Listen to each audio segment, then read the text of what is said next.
O líder é sempre o primeiro a pisar o território inimigo e o último a deixar o campo de batalhas. O líder não deve deixar os feridos pelo meio do caminho, mas cuidar-lhes dos ferimentos, mesmo que isso pareça comprometer o avançar da batalha. O líder é líder da gente, não de coisas. Ele constrói relacionamentos, não prédios. Ele fica no meio do povo, não atrás da mesa. Ele é uma pessoa e não um robô. Ele é um santo, não um anjo. Ele se preocupa em atacar o inimigo e não ao outro, pois na guerra espiritual na qual está envolvido, ele bem sabe que seu adversário não é de carne e osso e por isso não aponta suas armas contra si mesmo. O líder não pode exigir o que não consegue ser ou fazer. Não deve impor sobre os ombros dos outros os fardos que ele mesmo não consegue carregar. O líder não pode aproveitar-se de sua posição para massacrar mentalidades mais fracas, para entrar rasgando, para estuprar a alma carente de tão perdida e já invadida pela vida ímpia. O líder só pode indicar o caminho a seguir. Ele não pode decidir pelo outro. Ele toma pequeninos pela mão, mas não os empurra e nem força ninguém a fazer escolhas. Ele deixa as pessoas crescerem. O líder não convence na marra, não usa de ameaças e persuasão, não intimida criancinhas, não é um tirano. O líder é capaz de ser doce, sem ser permissivo. Não é um vovô bonachão que fica distribuindo pirulitos, mas também não é um pai tão severo quanto ausente. O líder não fica procurando em quem bater, não sai metendo o pé em barracas, caçando orelhas para puxar, gente para envergonhar, para expor, punir, apontar o dedo. Ele não chuta o balde, a não ser com os cínicos, com os que vendem religião, com os que comercializam a fé, com os desconvertidos mal intencionados. O líder considera o outro superior a si mesmo. Ele valoriza o insignificante, ele honra os anônimos. Ele ama os fracos e se esforça por não escandalizá-los. Ele se faz um igual. O líder é mais que um diácono, mais que um ancião, ministro ou presbítero.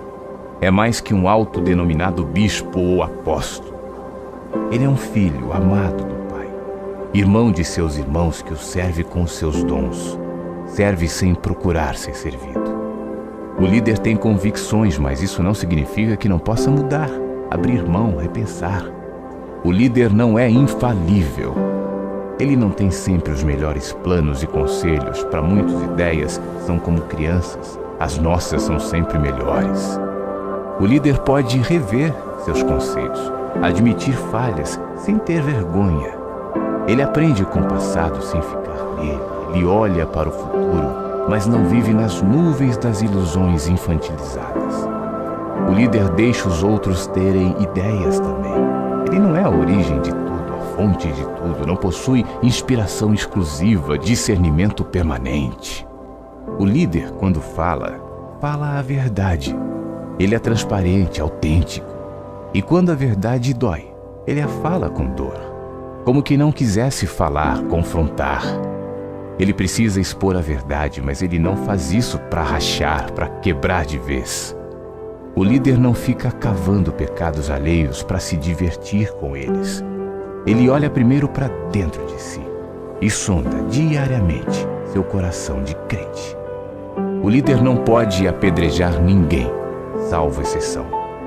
Os líderes que não têm pecado. Esses podem castigar, depenar e escarniçar os pecadores. O líder não pode ficar preocupado com sua reputação. Ele precisa encarar com naturalidade e ser alvo de críticas e pré-julgamentos.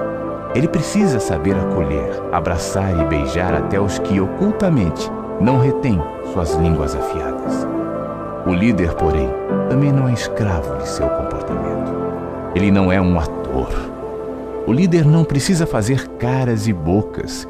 Precisa ter uma só face, sem mascaramentos. Não deve ser ora sim, ora não, de acordo com a conveniência. O líder não precisa ter voz de líder, roupa de líder, postura de líder, olhar de líder. O líder precisa ter coração de servo, vestes brancas, joelhos flexionados e olhos de compaixão. O líder não precisa gritar por respeito, testar a obediência, verificar o alcance de sua autoridade. Ele não precisa apresentar títulos, ostentar currículo, berrar sua posição.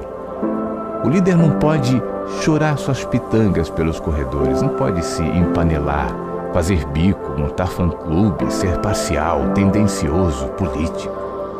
O líder abre mão de seus direitos, raramente se defende. Ele defende sua causa, o reino. Ele não se glorifica, ele glorifica seu rei, Jesus.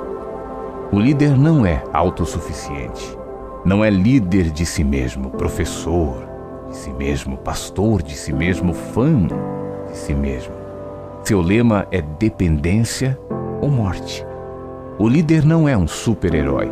Ele também chora, também cansa, também tem mau humor, dias difíceis de tristeza e solidão.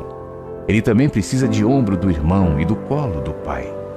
O líder precisa aprender a descansar, a parar, dar um tempo, refletir, sossegar o coração cansado, estar à sombra, retirar-se, reciclar-se, recostar-se aos pés do mestre.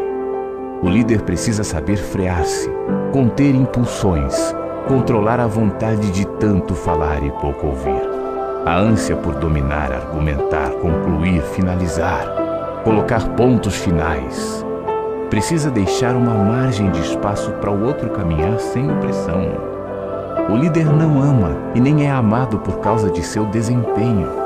Ele não é um ativista, não deve se preocupar em agradar a todos, mas sempre a Deus. O líder busca ser fiel e não bem-sucedido. Ele sabe que obedecer é melhor que sacrificar. Líderes que não obedecem a Deus não podem ser obedecidos. O líder sabe que essa peleja não é o café com leite, que a guerra não é um jogo. A caminhada cristã não é de mentirinha, sabe? Que a igreja não é um tabuleiro e as vidas não são peças de um game de estratégia. Naquilo que Jesus chamou de sua igreja, as hierarquias são horizontais e não verticais. E existem no sentido de servir com os dons ministeriais que todos reconhecem existir em tais irmãos, não havendo nenhuma liderança por imposição, ordenação, oficialização, sacramentação ou currículo teológico e político. Não. Em Cristo, os discípulos são forçados a compreender que os maiores servem os menores. E os maiores só são maiores porque se curvam para lavar os pés daqueles que caminham pelo terreno arenoso da vida.